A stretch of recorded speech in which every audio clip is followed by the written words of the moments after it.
मटेली प्रखंड का जुरंती चाय बगान प्राइमरी स्कूल में शिक्षक बनकर देरी से आवेक और मध्याह्न भोजन यानी मिड डे मील ठीक से नहीं मिले का शिकायत काफी दिन से रहे।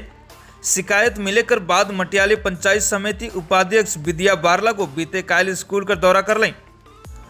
विद्या बारला को स्कूल परिसर के साथ साथ मध्याह्न भोजन कर रसोई घर में भी गए और कुक मन से बात कर लें। दूसरे बड़े शिक्षक मन भी विद्यालय कर विभिन्न समस्या मन के रख लें। उपाध्यक्ष विद्या बारला को शिक्षक मन से बात करते हुए भविष्य में दोबारा स्कूल का दौरा करवाएं के कहलाएं। आज हम लोग जुरंती चाय बागान के प्राइमरी स्कूल में विजिट करने गए थे। वहाँ जाके पता चला स्कूल में बहुत सारी ऐसा प्रॉब्लम है।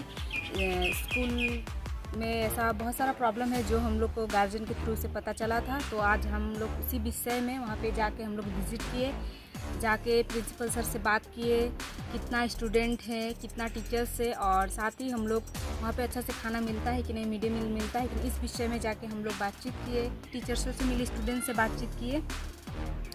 तो इसके बाद फिर हम लोग वहाँ पे जाएंगे, सर से बातचीत करेंगे और वहाँ पे जो भी प्रॉब्लम है हम लोग उसको जल्द से जल्द सॉल्व करने का कोशिश करेंगे। हमारे साथ आज वहाँ पे थे वहाँ के वार्ड मेंबर, 21-30 पार्ट के वार्ड मेंबर निर्मल मीन्ज, साथ ही स्टूडेंट्स के गार्जियन